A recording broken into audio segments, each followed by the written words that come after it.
ಕಟ್ಟು ಮಾಡಿದ್ದಕ್ಕೆ ಜೆಸ್ಕಾಂ ಕಚೇರಿಗೆ ಬೆಂಕಿ ಇಟ್ಟಿದ್ದಾನೆ ವ್ಯಕ್ತಿ. ಲೈನ್ಮನ್ ಮೇಲೆ ಚಪ್ಪಲಿಯಿಂದ ಹಲ್ಲೆ ಕೂಡ ಮಾಡಲಾಗಿದೆ. ಕರೆಂಟ್ ಕಟ್ಟು ಮಾಡಿದ್ದಕ್ಕೆ ಸಿಟ್ಟಿಂದ ಜೆಸ್ಕಾಂ ಕಚೇರಿಗೆ ಬೆಂಕಿ ಹಚ್ಚಲಾಗಿದೆ. ಲೈನ್ಮನ್ ಮೇಲೆ ಚಪ್ಪಲಿಯಿಂದ ಹಲ್ಲೆ ಮಾಡಿ ಕಚೇರಿಗೆ ಬೆಂಕಿ ಇಟ್ಟಿರೋದು.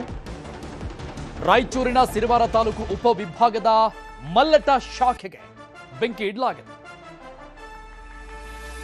ಕಚೇರಿಯಲ್ಲಿದ್ದಂಥ ಕಂಪ್ಯೂಟರ್, ಟೇಬಲ್, ಫೈಲ್ ಎಲ್ಲ ಸುಟ್ಟು ಭಸ್ಮಾಗಿ ಹೋಗಿದೆ.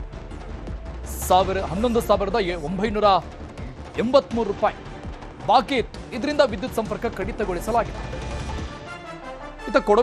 ಕಟ್ಟಬೇಕಾಗಿದ್ದಂಥ ಹಣ ಇದು. ಇದರಿಂದ ಸಿಟ್ಟಾಗಿ ಕಚೇರಿಗೆ ಬೆಂಕಿ ಹಚ್ಚಿದ್ದಾನೆ ಶಿವಪ್ಪ ಅನ್ನುವಂಥ ವ್ಯಕ್ತಿ. ಇಂಥವ್ರಿದ್ದಾರೆ. ಈತ ಬಾಕಿ ಉಳಿಸ್ಕೊಂಡಿದ್ದ ಹಣ 11,983 ರೂಪಾಯಿ ಇಲಾಖೆ ಕಟ್ಟಬೇಕಾಗಿತ್ತು, ವಿದ್ಯುತ್ ಇಲಾಖೆಗೆ, ಜೆಸ್ಕಾಂಗೆ. ಆದರೆ ದುಡ್ಡು ಕೊಟ್ಟಿಲ್ಲ. ಅಂದರೆ ಎಷ್ಟೋ ವರ್ಷಗಳಿಂದ ಈತ ಬಾಕಿ ಉಳಿಸ್ಕೊಂಡಿದ್ದ ಅಂತ ಅಂದಾಜು ಮಾಡಿ ಅಷ್ಟೇ. 11,983, ಹೆಚ್ಚು ಕಡಿಮೆ 12,000 ರೂಪಾಯಿ ದುಡ್ಡು ಕಟ್ಟಿಲ್ಲ. ಹಾಗಾಗಿ ಇವರು ವಿದ್ಯುತ್ ಕಟ್ ಮಾಡಿದ್ದಾರೆ ಸಂಪರ್ಕವನ್ನು. ಇಡೀ ಕಚೇರಿಗೆ ಬೆಂಕಿ ಹಚ್ಚೋಗಿದ್ದಾನೆ. ನಾಗಮಲೆ ಬೆಟ್ಟ ಪ್ರವೇಶ ಪುನರ್ ಆರಂಭಕ್ಕೆ ಚಿಂತನೆ ಆಗ್ತಾ ಇದೆ. ಮಲೆಮಹದೇಶ್ವರ ಬೆಟ್ಟ ವ್ಯಾಪ್ತಿಯ ನಾಗಮಲೆ ಮತ್ತೊಂದು ದೈವ ಕ್ಷೇತ್ರ. ಕಳೆದ 1.5 ತಿಂಗಳಿಂದ ನಿರ್ಬಂಧವನ್ನ ವಿಧಿಸಲಾಗಿದೆ. ಇಲ್ಲಿ ಇಲಾಖೆಯಿಂದ, ಅರಣ್ಯ ಇಲಾಖೆಯಿಂದ ನಿರ್ಬಂಧ ಇದೆ. ಕಳೆದ 1.5 ತಿಂಗಳಿಂದ ನಿರ್ಬಂಧವನ್ನ ವಿಧಿಸಲಾಗಿದೆ.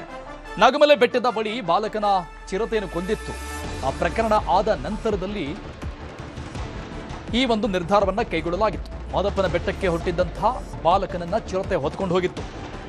ಇಡೀ ಕುಟುಂಬದ ಜೊತೆಗೆ ಹೋಗ್ತಾ ಇದ್ದಂಥ ಬಾಲಕ ಆತನನ್ನ ಹೊತ್ಕೊಂಡೋಗಿ ಕೊಂದು ಹಾಕಿತ್ತು ಚಿರತೆ. ಬಾಲಕನನ್ನ ಕೊಂದಿದ್ದ ಚಿರತೆಯನ್ನ ಸೆರೆ ಹಿಡಿಯಲಾಗಿತ್ತು. ಒಟ್ಟು 2 ಚಿರತೆ ಸೆರೆ ಹಿಡಿದಿದ್ದು ಅರಣ್ಯ ಇಲಾಖೆ. ಚಿರತೆ ಸೆರೆ ಹಿಡಿದ ಬಳಿಕವೂ ಕೂಡ ಈ ನಿರ್ಬಂಧವನ್ನ ಮುಂದುವರಿಸಿಕೊಂಡು ಬರಲಾಗಿತ್ತು. ಹೆಚ್ಚು ಕಡಿಮೆ ಈಗ 1.5 ತಿಂಗಳು. ಈಗ ಮತ್ತೆ ನಾಗಮಲೆ ಬೆಟ್ಟಕ್ಕೆ ಪ್ರವೇಶವನ್ನ ನೀಡೋಕೆ ಚಿಂತನೆ ಆಗ್ತಾ ಇದೆ. ಭಕ್ತರಿಗೆ ಅರಣ್ಯ ಇಲಾಖೆ ಸಿಬ್ಬಂದಿ ರಕ್ಷಣೆ ಒದಗಿಸಲು ಚಿಂತನೆ ಆಗ್ತಾ ಇದೆ. ಅಂದ್ರೆ ಒಂದಿಷ್ಟು ಕ್ರಮಗಳನ್ನ ತೆಗೆದುಕೊಂಡು ಯಾವುದೇ